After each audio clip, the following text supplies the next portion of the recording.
Welcome everybody to the Multiverse Dungeon Podcast. I am Mike Charlip and I am here with Sean Hicks. And today we're going to be talking about the Payback pay-per-view and what we thought of that. And among other things later on. But Payback was very, very underwhelming of a pay-per-view. Mainly because it's supposed to be a Raw pay-per-view, and two of Raw's championships were not defended. And a lot of things that happened that really just didn't make a lot of sense. No, not at all. Yeah, so, we had some good matches. We had the tag title match, which was really good, even though, for some reason, Sheamus was working stiff in this match, and knocked out a tooth of Jeff Hardy. Yeah, that was pretty brutal. And, the women's match was good, even though I don't agree with the winner. The main event we will talk about a lot, probably. But the US title match, which is a SmackDown Championship, as we discussed last week, that since they decided to have this shake-up in between shows and during rivalries, we had a SmackDown match on a Raw pay-per-view. I think it's also good to clarify the fact that they probably added the SmackDown title to the pay-per-view card because of the lack of Brock Lesnar defending the Universal Championship on this pay-per-view. Yeah, well, like I said, we had two Raw Championships that were not defended. Mm-hmm. For some reason, there was no Intercontinental title match either. Nobody knows why. I couldn't even give you a valid reason. Well, I think since Dean Ambrose switched shows, I don't think they've had a real rivalry yet for him or set up a new defender for him to lose. Yeah, I understand that, but it's a Raw pay-per-view. Oh, I understand that they should have made a match, like, did what SmackDown did like a 6-pack challenge match or something for the, it doesn't need a storyline, you just had to have a good match, that's it. Who can put on a good match with Ambrose for his first title defense on Raw? I wonder. X amount of names could be pulled from that. On top of that, we also had the Samoa Joe versus Seth Rollins match, which was good. Yeah, that was actually a pretty good match. The, probably the worst match of the entire night, as everybody expected, the House of Horrors match,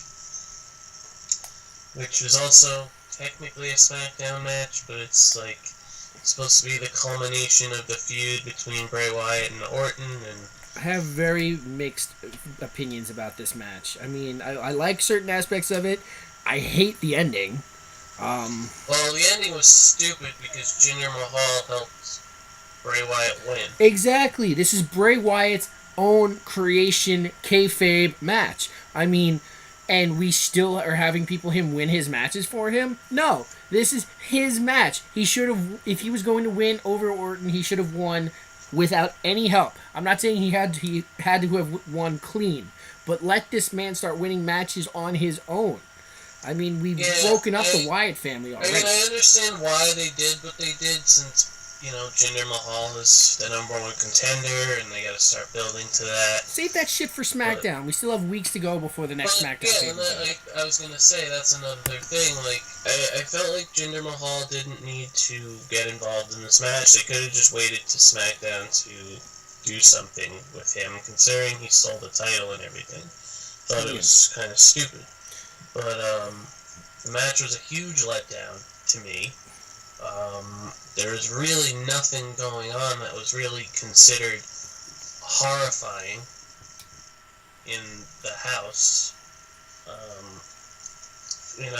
I was expecting a lot different, like some, I can't really say much because it takes a lot to scare me, but, like, to actually had some real scary shit. There's nothing scary about dolls hanging from the ceiling.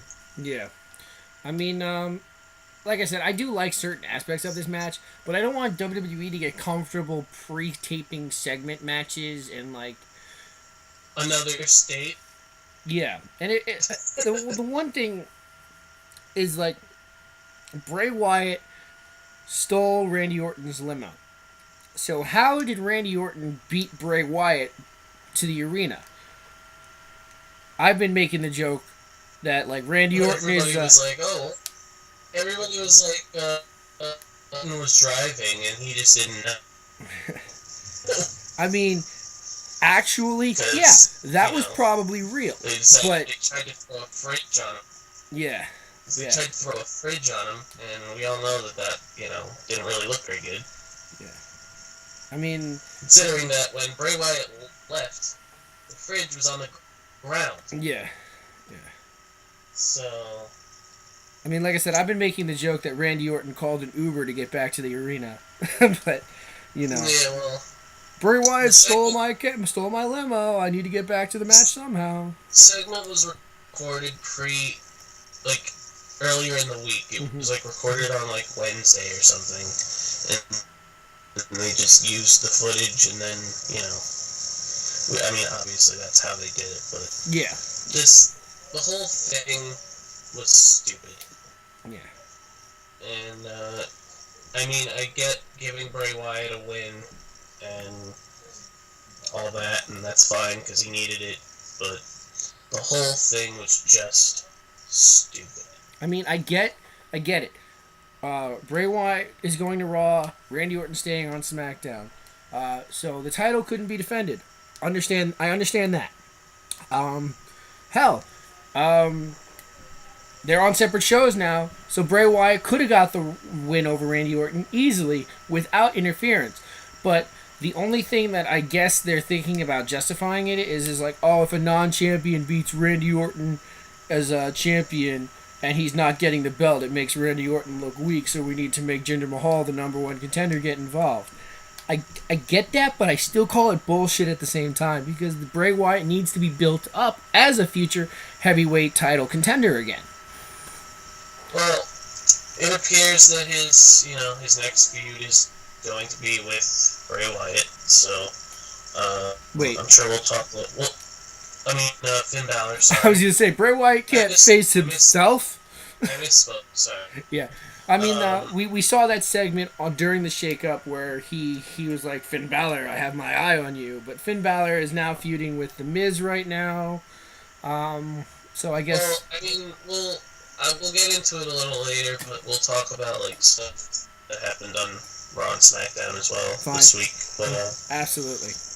Yeah, as far as Bray Wyatt goes, I hope that they don't do him wrong on Raw, because he was doing so much better on SmackDown, and there's a lot of people on Raw. Yeah, it's easy for granted, yes, they have the extra hour, but it's still easy for someone to get lost, thrown to the wayside on Raw. Well, yeah, because you usually have 2 cruiserweight segments a show, and those are always bad. I mean, the stuff with Neville's good. Whoever's facing Neville is going to look good in the ring. Everyone else is kind of blah. Yeah, so we'll see what happens with Bray Wyatt.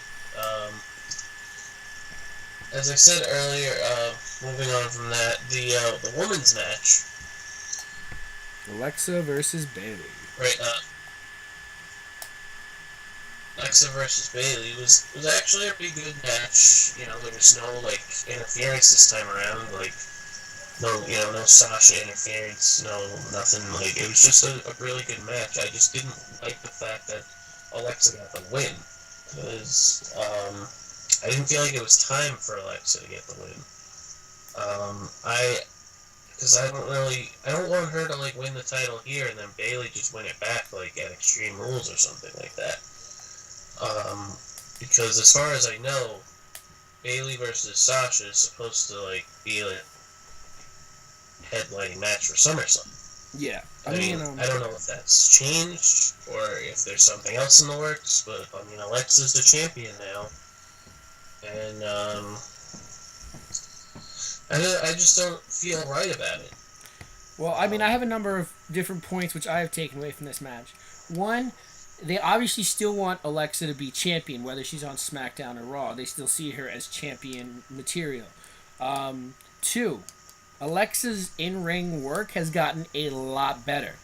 Um, Granted, they still could do a title switch with Bailey and Alexa before SummerSlam if they're still trying to build up to Bailey and Sasha. I don't know if they are going to renew the whole friendship angle with Sasha and Bailey to make her win the title again, just to have Sasha turn heel and kind of like. Yeah, that's why I'm unsure about what's going on. Yeah, it's. I mean, there's two Raw pay-per-views before SummerSlam to go, so she can easily. They could easily do this feud up until Extreme Rules, Alexa Bailey, then maybe do the heel turn for Sasha, go into the next pay-per-view, just to have that culminate and finish out at SummerSlam. Yeah, well, I mean, like I said, I'm very unsure as to what's going on, because I expected Bailey to move on to somebody else for the time being, and then start the Sasha thing probably in July. So, I mean, I don't know. I don't know what the plan is now. I mean, we'll see down the line if Alexa's only gonna have a month-long reign or something, then I kind of feel like this switch is pointless. So, I mean, we'll see what happens. I mean, we've seen them juggle the Raw Women's title around quite a bit. I mean, just between Sasha and Charlotte alone, the belt kept changing hands between the two. Well, that's something that I don't want to happen again. I mean,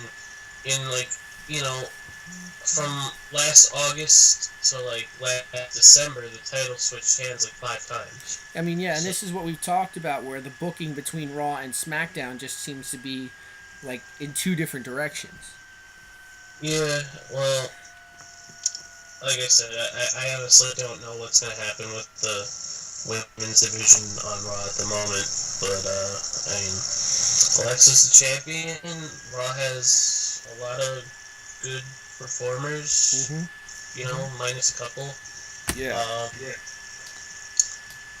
But we'll see down the line. I mean, I don't see because obviously Bailey's gonna get a rematch. Yes. Probably at Extreme Rules or before then, because Extreme Rules is a while away. Yeah.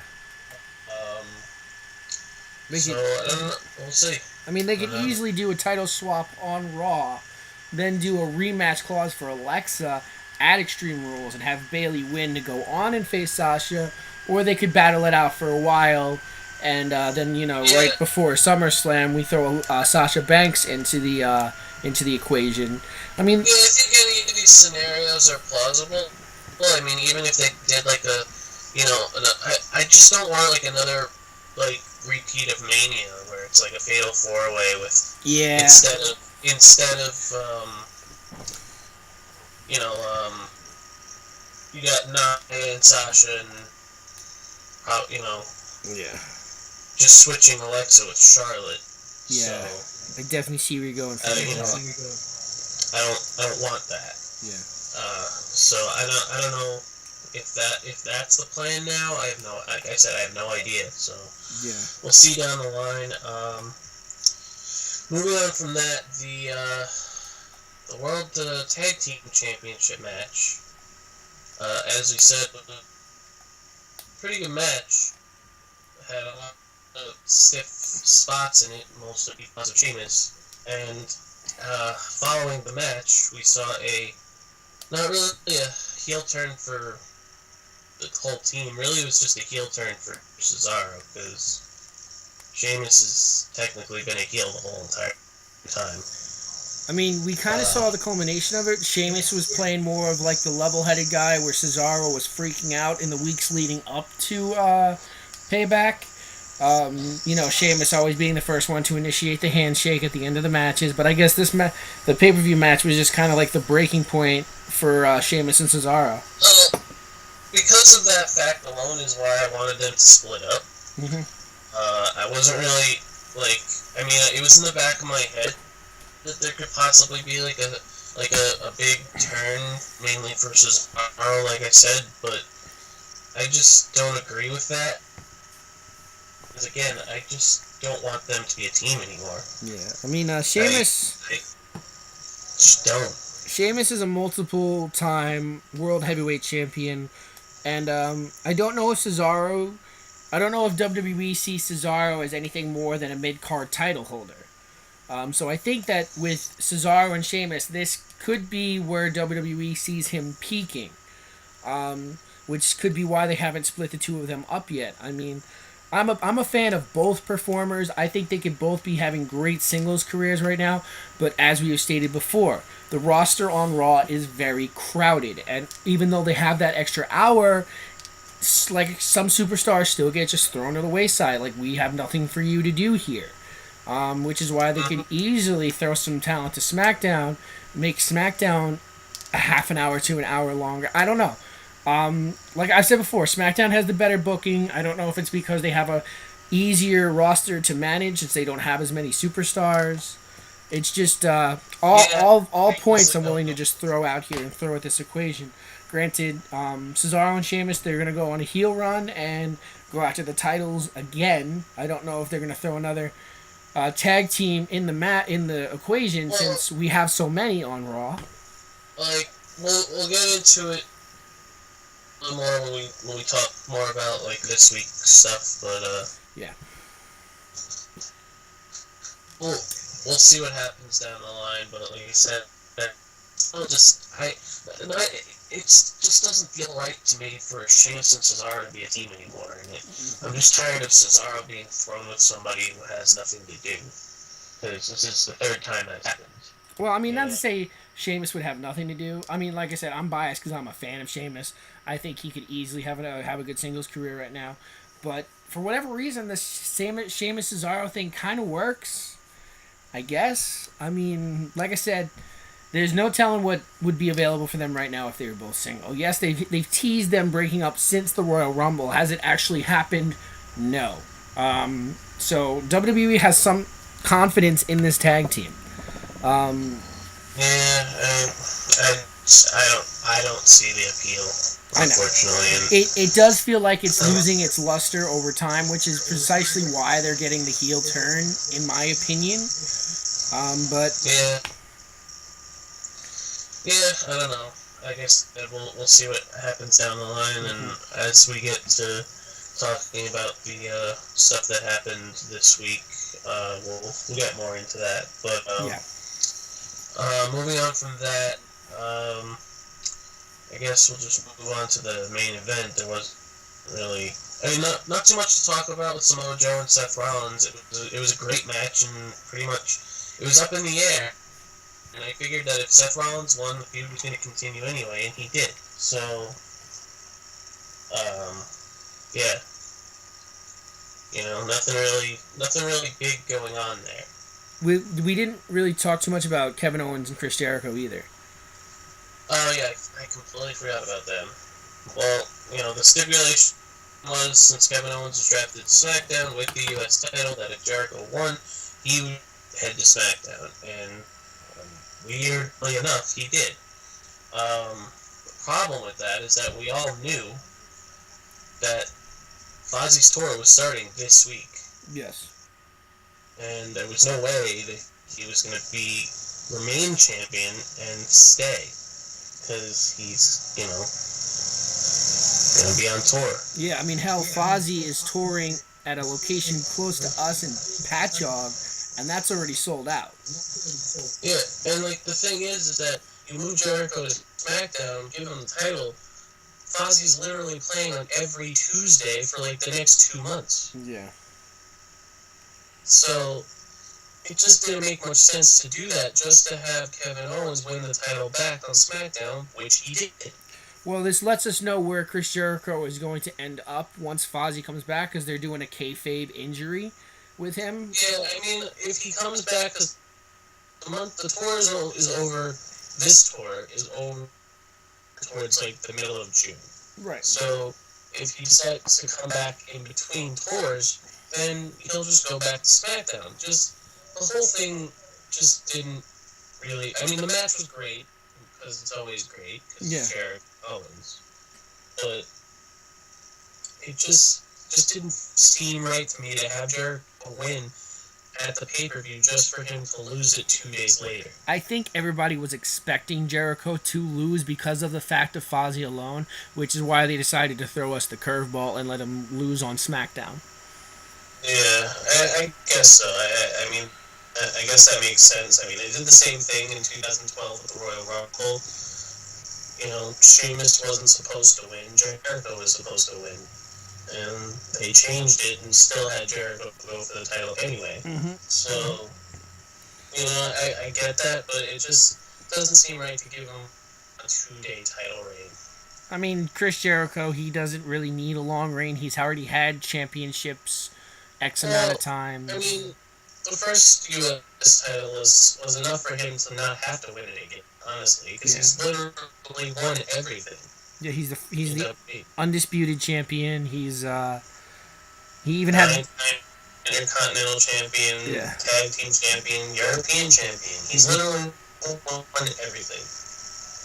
So, I mean, I felt like he really didn't need that second 2-day title reign. It's a win-win. They throw the feud in a direction we didn't expect. Jericho gets to buffer his stats a little bit, and you know everyone goes home happy knowing that Kevin Owens wins the champion again on SmackDown. Yeah, this is true. Overall, this could be easily a contender for like match of the night because you have Jericho and Owens in it. Yeah, for me it was between like the 3 best matches was this one, the tag title match, and the Rollins versus Joe match. Yeah. It's between like those 3 if I had to really pick.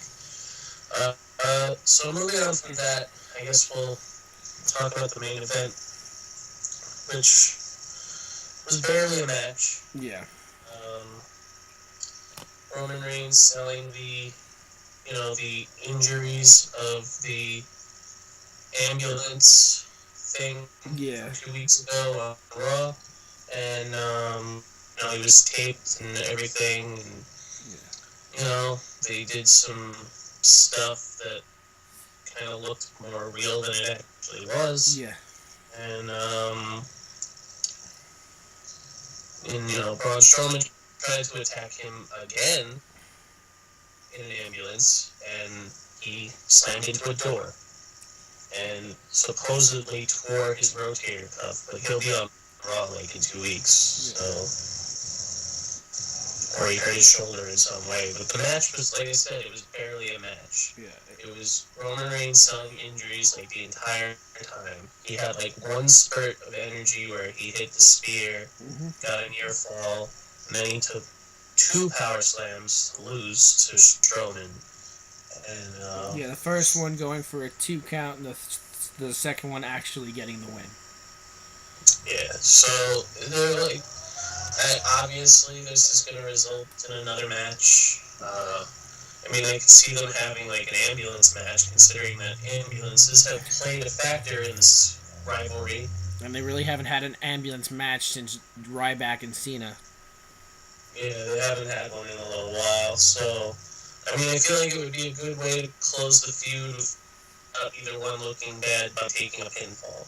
So, whoever were to win that match, it wouldn't even hurt the loser because it's not really a clean loss. It's a specialty loss. So, I mean, I could totally see that happening, and Braun Strowman probably getting the win. I could totally see that match actually being number 1 contenders match, considering that segueing into the news that we got a week, the July pay-per-view, which has probably the worst name ever. Oh my god. It's called WWE Great Balls of Fire. And they announced at the stadium that event is taking place that Brock Lesnar will be defending the title. And as of right now, that is going to be the first time he's defending the title since Mania. July. He won the title at Mania in a 5-minute match with Goldberg. And now he's not going to defend it again until July. I hate Brock Lesnar. No one else gets to do this. No one else gets to win the title and freaking disappear. You know? This legitimately gets me angry. And just the idea, the name of the pay-per-view itself is hilarious. And just like, I've heard different things that he's going to come back in July and have that match probably with Strowman. And then he's also going to defend the title at some point against Seth Rollins, Finn Balor, and Roman Reigns separately. So, I mean, we saw. Yeah, like I said, we'll see what happens, in the coming months, like after Great Balls of Fire. Oh my god, I hate that name. And yeah. So, I mean, all these guys are pretty much like owed title matches anyway. Braun Strowman's gonna probably be the first in line, and then, like I said, Finn Balor will get a shot because he never lost the title. Seth Rollins will get a shot because he's, got some big wins since he came back. And Roman Reigns is it's just inevitable that Roman Reigns will get a title shot. What I was saying was that since they have all these names lined up to face Brock Lesnar, it means that none of them are going to win. Well, see, the problem with that is one of them should win. And I don't think it should be Strowman. I think it should be Finn Balor. Well, I would agree because he won the title and had to give it up one day later. He's easily one of the most popular people to come out of NXT. He gets one of the biggest pops every week. Not to mention, just one of the most popular out of the four named for the title. Yeah, I mean, between those four, it's usually, like, him and Rollins are at the top of the list. Yeah. So, I mean, I feel like he deserves a legitimate run with the title. He was in NXT for so long, and he had a string of amazing matches. Oh, yes.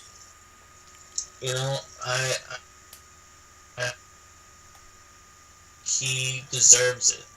Yeah. And, even if one of those other people will win before him, I don't see that happening. I don't see Braun Strowman winning the title this year. No. But I do enjoy the idea of Braun Strowman versus Brock Lesnar. Well, because you could possibly get an actual match out of Brock Lesnar that way. Because Braun Strowman's not like the Big Show where he can't really do anything at his size. He could actually have a match. The problem with that is that Brock Lesnar never actually wants to have a match. That's what I'm worried about with him and Finn Balor. Like, we've seen Finn Balor put on great matches, but we've also seen Brock Lesnar's lack of, I guess, willingness to do anything in a match. Well, because even on the WWE Network, on the live version of Steve Austin's podcast, where he said that when he faced Brock Lesnar at WrestleMania 32, he had a bunch of different ideas to do for the match, and Brock Lesnar didn't want to do any of them, because all he wanted to do was 12 German suplexes and win. Yeah. Followed, F5 in the victory. Because that's what he is. Right. That's a problem. That is a very big problem. Do that every single time with all those people. How are you supposed to build somebody credible to beat him after Goldberg beat him in a minute and 26 seconds? It's just stupid. Because the last time he faced Rollins one-on-one, that is exactly what happened. The only thing is that Undertaker cost him the match. Yes. I don't want to see that the match with Strowman, and it isn't actually, an okay match, since he's not going to be able to do that to Strowman. Right. And then he goes into the Balor and Rollins matches and just has the same exact match that he had with Dean Ambrose at WrestleMania. Yeah, no. That can't be. And I understand that this is all Vince McMahon's call, but he has to realize that that's It's going to not make Brock Lesnar look predictable, repeatable, and people aren't going to want to keep seeing you it. know, like,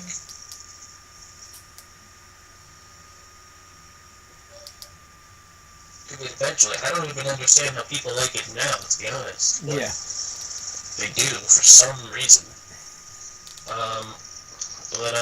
Yeah, I mean, and, like, going off of, like, you know, talking about Rollins and Balor, because Brock Lesnar said where both of them asked for a title match, and then Dean Ambrose came out and said, I'm the only champion here, so fight for my title.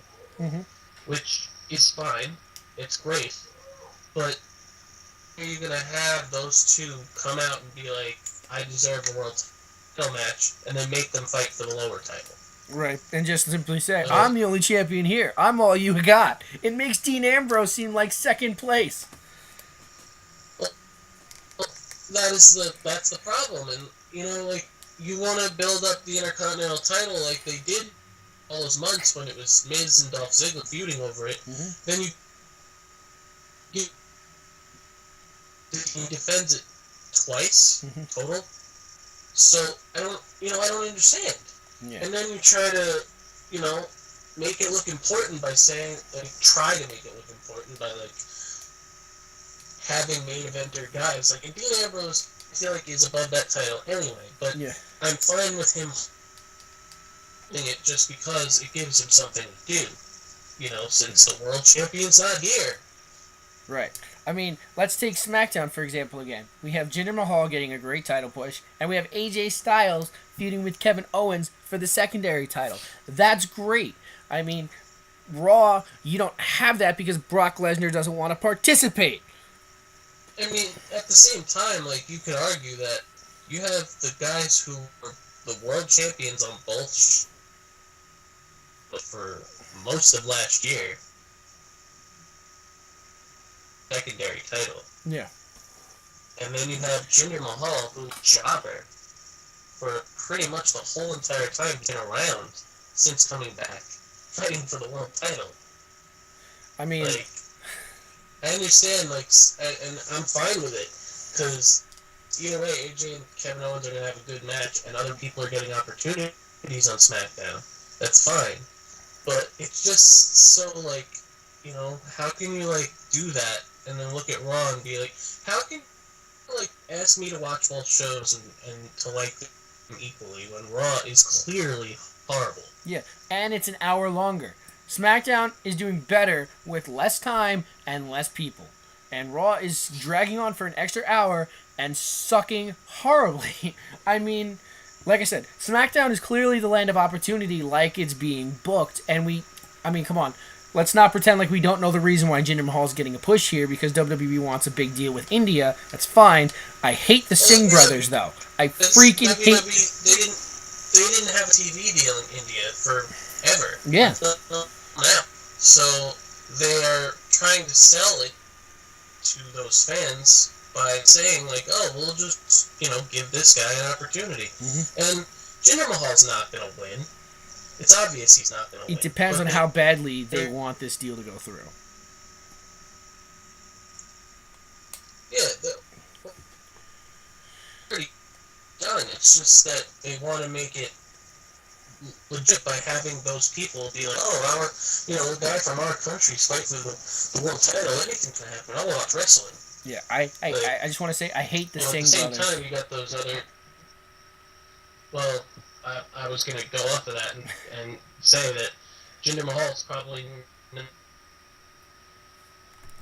the world title, but they could easily win the tag titles. You know? Yeah. The Singh brothers. Yeah. That's what I'm saying. I don't think Jinder Mahal needs them. I don't know if having them around makes him look better or worse. Like, oh, I have these two guys following me around to help ensure that I win my matches. The biggest problem with this is the fact that it's another guy who's not from America who's complaining about Americans. It's been done so many times that it's not even worth booing anymore. Yeah. Like, they how many countless times, and it's just ridiculous every single time. They tried to do this with Rusev. They tried to do this with so many people, and it's just, why can't he just be a guy who's a wrestler who happens to be from India? Why does he have to be a guy from India who hates Americans? Because WWE writers are not that creative.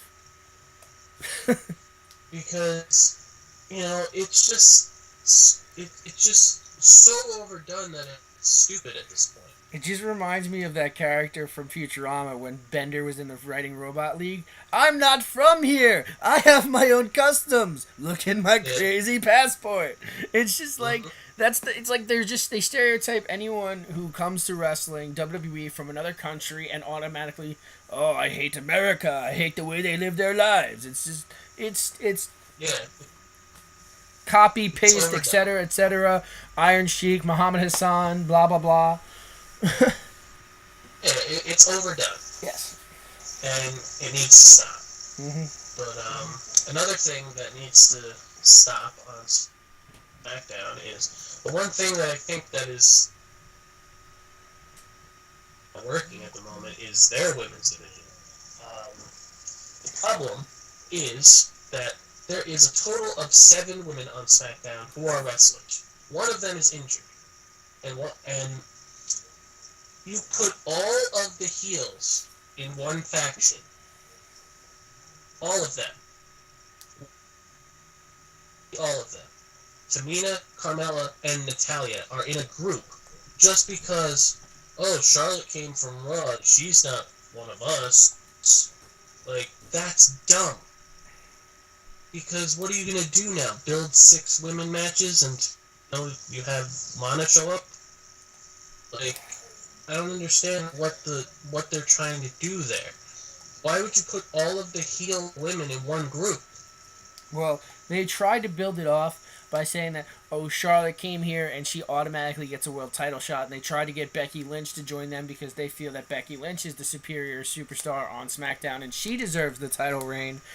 But Becky turned them down, and now, of course, we have the 3 versus 3 split. Naomi, Becky, and surprisingly Charlotte Flair, who's getting a face turn, versus Natalya, Carmella, and Tamina. They want Charlotte to be like the face of that division on SmackDown because there wasn't really anybody on that show before that they were really giving that opportunity to. Yeah. It just doesn't make any sense to me, considering that you only have 6 women at the moment. Because Nikki's hurt, and Lana's not there yet. So yeah, Lana's still training. Like, she's been in training since forever. Well, yeah, she's been in training for a year and a half now. Yeah. But they've been playing the vignettes every week. Like, she's coming soon. So it just doesn't seem right to do this. Like, Charlotte can be a face by herself. Yeah. I just hope that Lana doesn't get the treatment of Emelina, where she's built up with vignettes and her character doesn't work, and then they scrap her and just, okay, never mind, that's not happening. Yeah, never mind, just go back to Rusev. Yeah. Like, I hope that isn't the case. I hope that Lana's become a decent wrestler, and I hope that she can actually have matches, and we'll see what happens. I mean, because personally, I don't think Carmella's all that great. See, I think Carmella's good because she has character, and she's decent in the ring. I mean, she's not like Becky Charlotte level, but she's just okay in the ring. I mean, like, the only thing she was in the 6-woman tag, and the only thing she did was throw bad punches and kicks. Well, that match wasn't very well put together anyway. I mean, they had the heel group attack Charlotte before the match, and then Naomi was by herself versus Natalya and Carmella, and then Charlotte just shows up after, being attacked and acts like nothing happened. and the whole thing just didn't make much sense. And I just don't understand why you would even think of having a group with the amount of women that they have, considering that they, moved 2 women to Raw, and it just came back from injury. I mean, like I said, Um, they've already stated it's going to be Naomi versus Charlotte, so they're doing this to kind of pass the time until I guess the pay-per-view, where then it will be Naomi versus Charlotte, but well, probably yeah, have because the some. match ended in the match they had one-on-one the week before ended in DQ, which we all saw coming. And Backlash is coming up. They had to be like, oh, we gotta have the rematch. Yeah, you gotta amp it up. So I mean, I'm sure that match is gonna be good, but just the stuff in between it, I'm not okay with there being a group in the women's division of only 6 people. Yeah. Doesn't really make a lot of sense. SmackDown, on the other hand, is at least giving other tag teams an opportunity. For the longest time, it was American Alpha and the Usos and nobody else. And, all these other tag teams were just sitting there. And Breezango's finally getting an opportunity, which I think they should have gotten a long time ago before they decided to become a comedy jobber act. And they are rolling with their persona, and so yeah, I feel like they could have did this a while ago instead of just building up the tag team division as literally only the Usos and American Alpha. Yeah.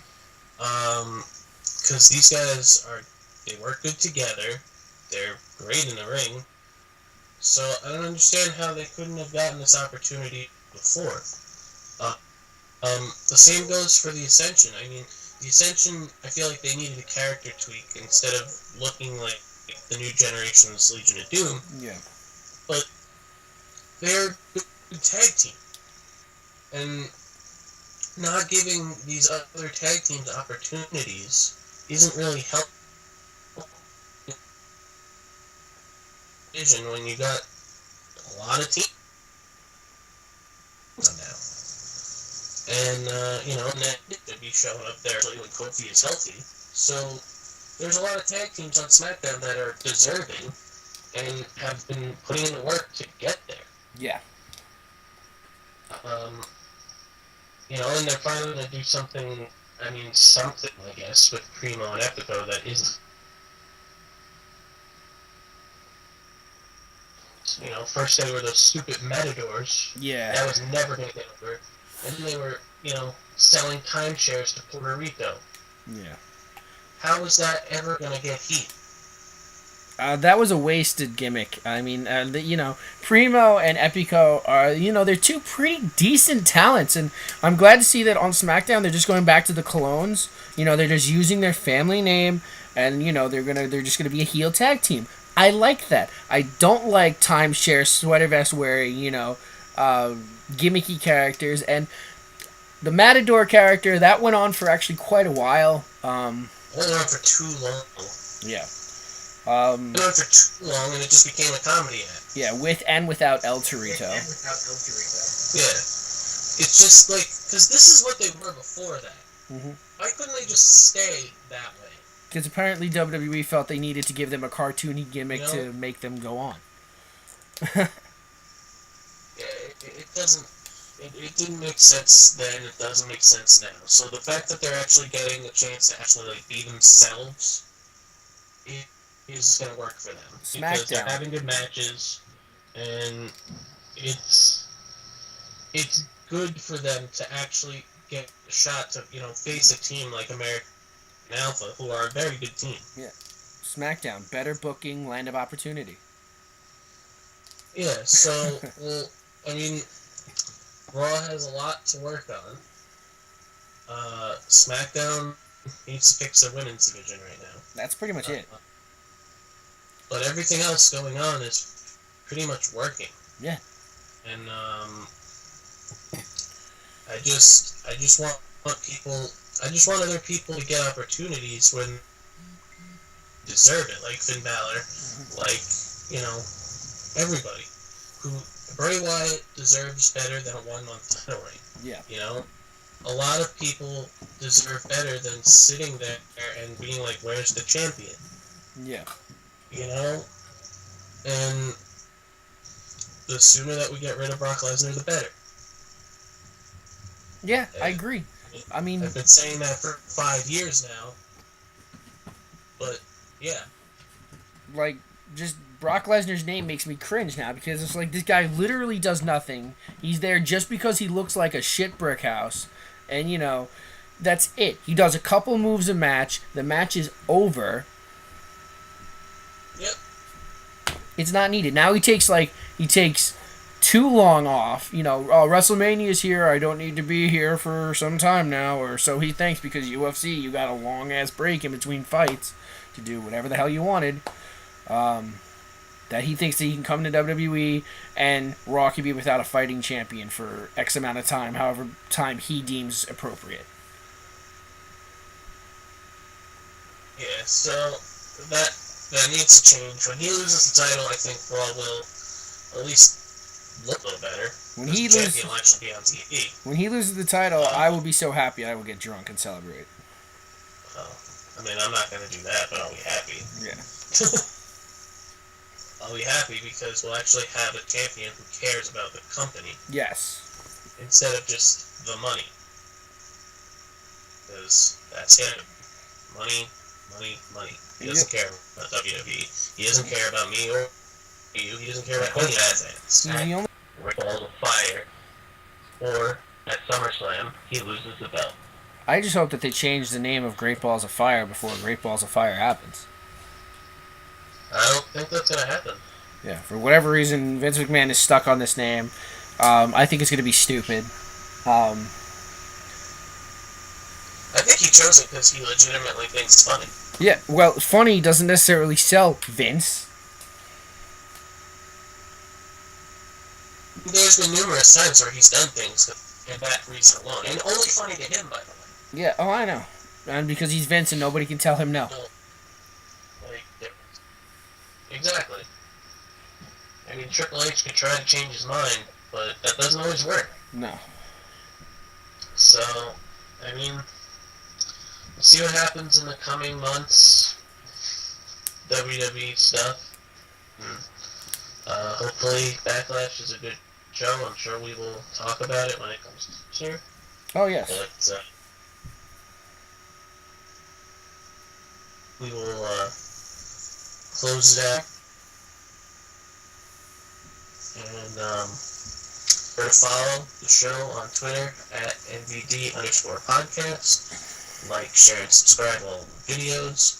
And like the Facebook page, which you can find on the Twitter page. And that is it for this week. Thank you guys for watching and have a great night.